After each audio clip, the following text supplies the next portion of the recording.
دې ضلع 400 کې ډېر حکومتونه پاتې شو او اصل بنیادي کار چې چا کړی دی ناغم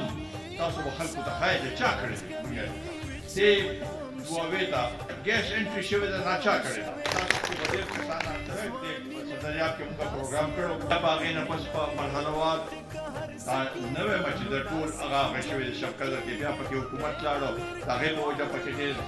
رکاوټونه پیدا شو ګیس چا تصور نه شو کولی داسې هغه ګیس انټري دوه ته موږ کړې ده دې نه علاوه د بجلۍ کارونه خاص کر بیا د اوبو مسله سیول کانال او نهر دا ټول هغه پکې بیا سکندر خان